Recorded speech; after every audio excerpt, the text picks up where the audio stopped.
अस्सलामुअलैकुम बच्चों, कैसे हैं आप सब। उम्मीद करती हूँ खैरियत से होंगे। आज हम पढ़ेंगे माहौल का मुताला, सबक नंबर 9, किला प्रतापगढ़ पर शिवाजी महाराज की बहादुरी। आदिल शाही सल्तनत की घबराहट। शिवाजी महाराज की बढ़ती हुई सरगर्मियों की खबर सुनकर आदिल शाही दरबारी फिक्रमंद हो गए। तमाम सरदार दरबार में जमा हुए। मशहूर तलवारबाज दरबार में हाजिर थे। आदिल शाही इंतज़ामी सल्तनत की निगरां बड़ी मलका बज़ाते खुद दरबार में हाजिर थी। दरबार के सामने बड़ा अहम सवाल था, शिवाजी की बैककनी किस तरह की जाए। बड़ी मलका ने दरबारियों से बराह रास्त पूछा, कहो शिवाजी का बंदोबस्त करने के लिए कौन तैयार है। दरबार में खामोशी छा गई। हर शख्स अपनी जगह खामोश था। शिवाजी महाराज से मुकाबला करने की हिम्मत किसी में ना थी।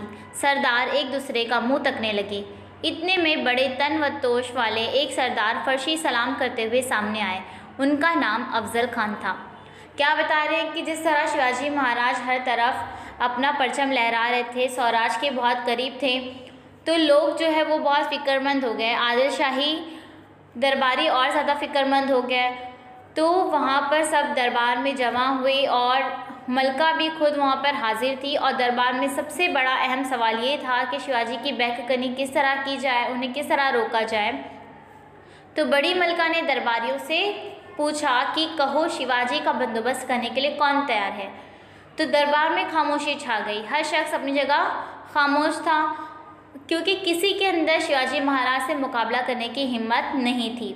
सरदार जो थे एक दूसरे का मुंह तकने लगे। इतने में एक बड़े तनतोश वाले एक सरदार फर्शी सलाम करते हुए सामने आए। उनका नाम क्या था? अफजल खान था। अफजल खान ने बेड़ा उठाया। तबक से बेड़ा उठाते हुए अफजल खान ने कहा, शिवाजी? कौन शिवाजी? उसे मैं ज़िंदा कैद करके यहाँ ले आऊँगा। अगर ज़िंदा ना पकड़ा गया तो उसकी लाश बीजापुर ज़रूर ले आऊँगा। उसने क्या कहा कि शिवाजी? कौन शिवाजी? उसे मैं ज़िंदा कैद करके यहाँ ले आऊँगा और अगर ज़िंदा नहीं पकड़ पाया तो उसकी लाश बीजापुर ज़रूर ले आऊँगा। अफजल खान बीजापुर दरबार के बड़े सरदार थे, बड़े ताकतवर, फौलादी सलाख हाथों से मोड़ने वाले। उन्हें अपना काम हर तरीके से निकालने में महारत हासिल थी। उन्होंने भरे दरबार में शिवाजी को जिंदा या मुर्दा लाने का बेड़ा उठाया। पूरा दरबार खुश हो गया। दरबार में मौजूद हर शख्स सोचने लगा, अब शिवाजी की खैर नहीं। कुछ ही दिनों में जंजीरों में बंधा हुआ दरबार में हाजिर किया जाएगा या उसका सर दरबार में पेश किया जाएगा। अफजल खान ने कहा कि या तो मैं उसे ज़िंदा कैद करके लाऊंगा या फिर मैं अगर उसको ज़िंदा नहीं पकड़ पाया तो उसकी लाश ज़रूर लेके आऊँगा। और अफजल खान कौन थे? बीजापुर दरबार के सबसे बड़े सरदार थे, बड़े ताकतवर थे, फौलादी थे। उन्हें अपना काम हर तरीके से निकालने में महारत हासिल थी और उन्होंने भरे दरबार में शिवाजी महाराज को ज़िंदा या मुर्दा लाने का बेड़ा उठाया। पूरा दरबार खुश हो गया। हर कोई ये सोचने लगा कि अब शिवाजी की खैर नहीं है। कुछ दिनों में जंजीरों में बंधा हुआ दरबार में हाजिर किया जाएगा या फिर उसका सर दरबार में पेश किया जाएगा। अफजल खान बड़ी शान और शौकत के साथ बीजापुर से निकले। उन्होंने अपने साथ बहुत सी फौज और जंग का सामान लिया। इससे कबल अफजल खान 12 साल तक वाई के सूबेदार रह चुके थे, इसलिए उन्हें इस इलाके की काफ़ी मालूमात थी। बड़ी शान और दबदबे के साथ वो इस काम के लिए रवाना हुए। क्या बताया जा रहा है कि वो 12 साल तक वाई के सूबेदार रह चुके थे, इसलिए उन्हें इस इलाके की काफ़ी मालूमात थी। तो वो बड़ी शान शौकत के साथ बीजापुर से निकले, अपने फ़ौज के साथ और जंग के सामान के साथ बड़ी शान और दबदबे के साथ निकले। स्वराज पर आई हुई मुसीबत। शिवाजी महाराज इस वक्त राजगढ़ के किले में थे। उन्हें अफजल खान की चढ़ाई की खबर मिली। उन्हें महसूस हुआ कि स्वराज पर बड़ी मुसीबत आई है, मगर वो डगमगाए नहीं। उन्होंने सोचा अफजल खान बड़ा चालाक है, उसकी फ़ौज बड़ी है, अपना राज छोटा है और फ़ौज भी छोटी है। शिवाजी महाराज ने तय किया कि खुले मैदान में अफजल खान से लड़ना मुमकिन नहीं, उसका मुकाबला तरकीब से ही करना होगा। उन्होंने जीजा माता से सलाह मशवरा करने के बाद उनका आशीर्वाद लेकर प्रतापगढ़ की जानिब कूच किया। उन्होंने क्या सोचा, उन्हें पता चला जैसे ही कि अफजल खान की चढ़ाई की खबर मिली उन्हें जैसे ही, तो उन्हें महसूस हुआ कि स्वराज पर बड़ी मुसीबत आई है, मगर वो डगमगाए नहीं। लेकिन उन्होंने क्या सोचा कि अफजल खान बड़ा चालाक है और उसकी फ़ौज भी बड़ी है और उनका जो राज था वो छोटा था और फ़ौज भी बहुत छोटी सी थी। तो उन्होंने क्या सोचा कि खुले मैदान में अफजल खान से लड़ना मुमकिन नहीं है, ऐसे में क्या होगा कि इनकी ही हार होगी। तो उन्होंने क्या सोचा कि इसका मुकाबला तरकीब से ही करना होगा। तो उन्होंने जीजा माता से मशवरा करने के बाद उनका आशीर्वाद लेकर प्रतापगढ़ की जानिब कूच किए। अफजल खान के दाव पेच। शिवाजी महाराज प्रतापगढ़ चले गए। ये खबर मिलते ही अफजल खान को गुस्सा आ गया। उन्हें मालूम था कि प्रतापगढ़ पर हमला करना आसान नहीं, क्योंकि ये किला पहाड़ों में था और उसके अतराफ घना जंगल था। फौज और तोप ले जाने के लिए अच्छा रास्ता न था। उसके अलावा जंगली जानवरों की भी कसरत थी। जैसे ही उन्हें यह खबर मिली कि शिवाजी महाराज प्रतापगढ़ चले गए हैं तो अफजल खान को गुस्सा आ गया, क्योंकि उसे पता था कि प्रतापगढ़ पर हमला करना आसान नहीं है, क्योंकि ये किला पहाड़ों में घिरा हुआ था, उसके तरफ घना जंगल था और वहाँ पर अच्छा रास्ता भी नहीं था। और उसके अलावा वहाँ पर जंगली जानवरों की कसरत थी, यानी कि जंगली जानवर वहाँ ज़्यादा तादाद में थे। शिवाजी महाराज प्रतापगढ़ से नीचे उतरकर आए, इसलिए अफजल खान ने दाव पेच खेलना शुरू किया। उन्होंने तलजापुर और पंढरपुर जैसे मुकामात में अफरा तफरी पैदा की और रियाया को परेशान किया। उसने क्या सोचा, प्रतापगढ़ से नीचे उतरकर आए कौन, शिवाजी महाराज, इसलिए उसने क्या किया, दाव पेच खेलना शुरू कर दिया। क्या किया उसने, तलजापुर और पंढरपुर जैसे मकामात में अफरा तफरी पैदा की और रियाया को परेशान किया। उसका ख्याल था कि ये खबरें सुनकर शिवाजी महाराज प्रतापगढ़ के किले से बाहर आएंगे, लेकिन उन्होंने अफजल खान की चाल समझ ली और वो किले के अंदर ही रहे। वो समझ गए कि ये अफजल खान की चाल है, इसलिए वो बाहर नहीं आए, वो किले के अंदर ही रहे। तब अफजल खान ने दूसरी चाल चली। उन्होंने अपना खुलूस जताने के लिए शिवाजी महाराज को पैगाम भेजा, तुम मेरे बेटे की तरह हो, मुझसे मिलने आओ, हमारे किले हमें लौटा दो, मैं तुम्हें आदिल शाह से कहकर सरदार बना दूंगा। उसने दूसरी चाल चली क्या, कि तुम मेरे बेटे जैसे हो, मुझसे मिलने आओ और हमारे किले हमें लौटा दो, मैं तुम्हें आदिल शाह से कहकर सरदार बना दूंगा। शेर को सवा शेर। शिवाजी महाराज फौरन समझ गए कि अफजल खान होशियारी से काम ले रहे हैं, वो भी बड़ी चालाकी के साथ पेश आ रहे थे। उन्होंने अफजल खान ही को प्रतापगढ़ बुलवाने का इरादा किया और उन्हें पैगाम भेजा कि खान साहब, मैंने आपके किले ले लिए, इसके लिए मैं कसूरवार हूँ, मुझे माफ़ कीजिए। आप खुद मुलाकात के लिए प्रतापगढ़ आइए, मैं उधर आने से डरता हूँ। क्या किया उसने पैगाम भेजा कि तुम मेरे बेटे की तरह हो, मुझसे मिलने आओ, हमारे किले हमें लौटा दो और हम क्या करेंगे, आदिल शाह से कहकर तुम्हें सरदार बना देंगे। तो शिवाजी महाराज समझ गए कि अफजल खान जो है वो होशियारी से काम ले रहा है और कोई चाल चल रहा है, तो वो भी बड़ी चालाकी के साथ पेश आने लगे और उन्होंने इरादा कर ही लिया था कि अफजल खान को ही प्रतापगढ़ बुलवाएंगे। तो उन्होंने पैगाम भेजा कि खान साहब, मैंने आपके किले ले लिए, इसके लिए मैं कसूरवार हूँ, मुझे माफ़ कीजिए। आप खुद मुलाकात के लिए प्रतापगढ़ आइए, मैं उधर आने से डरता हूँ। शिवाजी महाराज का पैगाम सुनकर अफजल खान हंसे और दिल ही दिल में बहुत खुश हुए। उन्होंने सोचा, इस अफजल खान के सामने शिवाजी की बसात ही क्या है, वो डरपोक मुझसे क्या लड़ेगा, मैं जाऊंगा और मुलाकात के वक्त उसे ख़त्म कर दूंगा। अफजल खान मुलाकात के लिए तैयार हो गए। जब शिवाजी महाराज ने ये पैगाम भेजा कि मैंने आपके किले ले लिए हैं, मैं इसके लिए कसूरवार हूँ, लेकिन मुझे माफ़ कीजिए, लेकिन आप खुद मुलाकात के लिए प्रतापगढ़ आइए, मैं उधर आने से डरता हूँ। तो शिवाजी महाराज का पैगाम सुनकर अफजल खान दिल ही दिल में बहुत खुश हुए, क्योंकि उन्होंने सोचा ये तो बहुत डरपोक है, ये मुझसे क्या लड़ेगा, मैं जाऊंगा, मुलाकात के वक्त उसे ख़त्म कर दूंगा।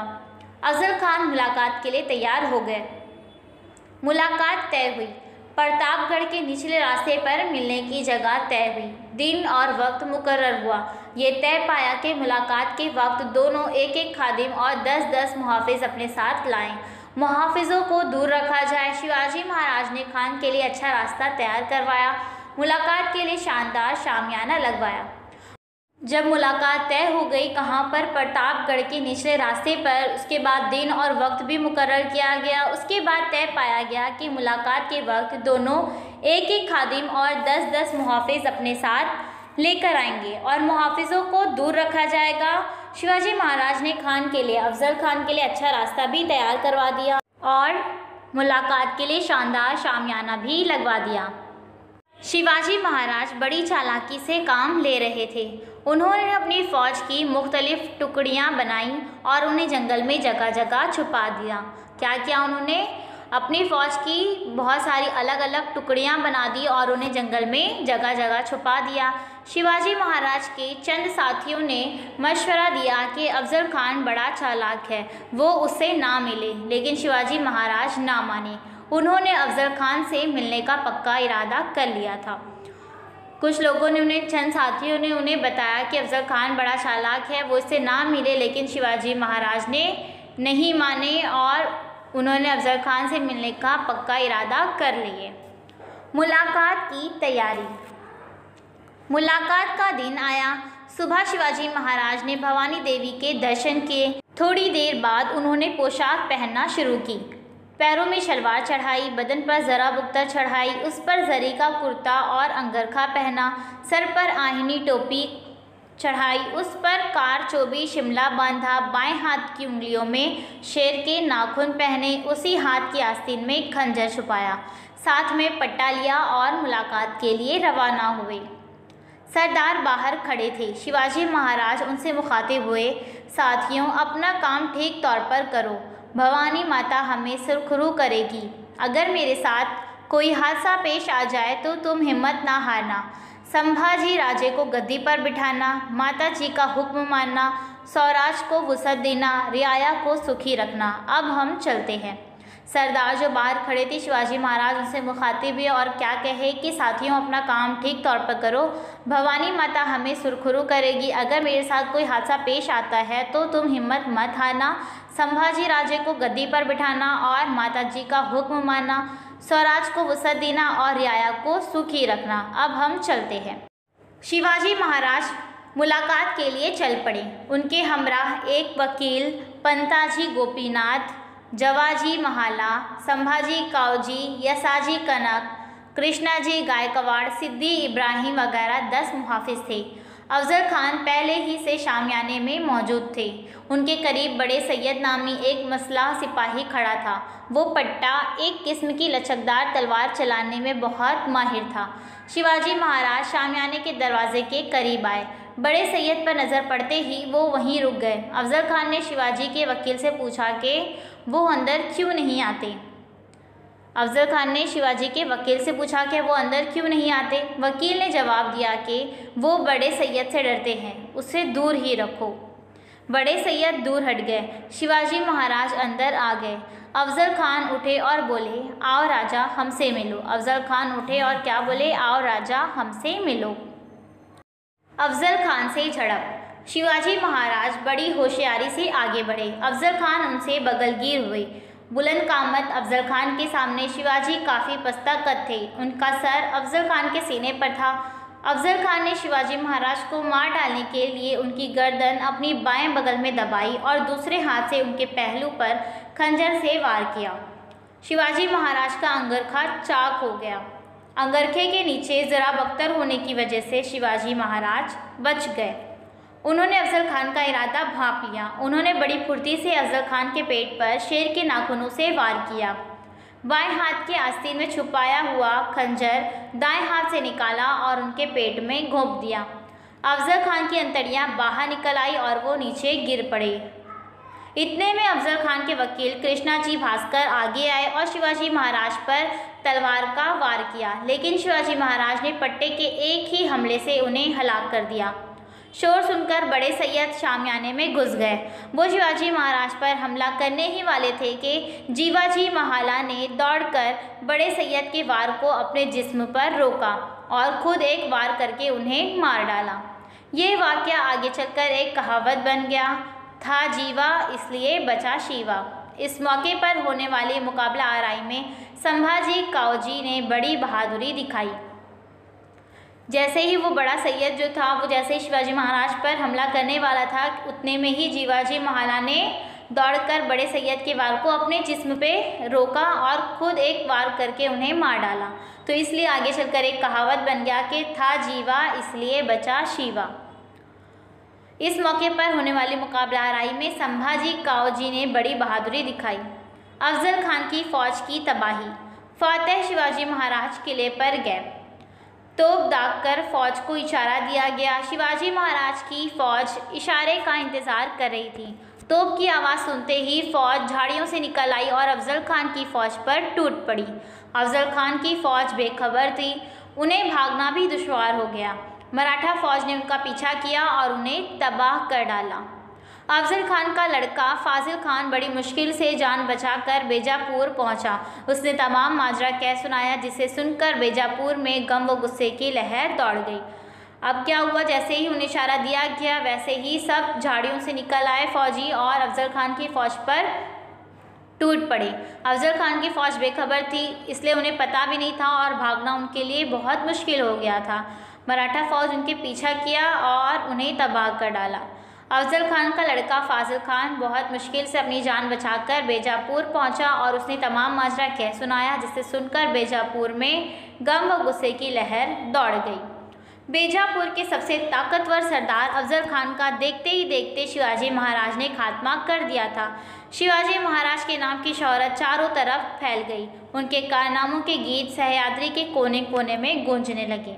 अब क्या बताया जा रहा है कि देखते ही देखते उन्होंने सबसे ताकतवर सरदार अफजल खान का भी खात्मा कर दिया और इस तरह उनके नाम की शोहरत चारों तरफ फैल गई और उनके कारनामों के गीत सह्याद्री के कोने कोने में गूंजने लगे।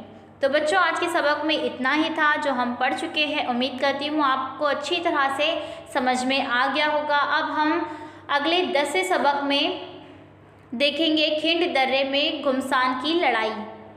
तो उम्मीद करती हूँ आपको अच्छी तरह से समझ में आ गया होगा। अब हम अगले सबक में देखेंगे कि अफजल खान के खात्मे के बाद और शिवाजी महाराज का नाम चारों तरफ फैलने के बाद, उनके कारनामों के बाद अब हम अगले सबक में देखेंगे आगे क्या होता है। तो मिलते हैं एक नई वीडियो के साथ। अल्लाह हाफिज़। Please subscribe the channel and press the bell icon.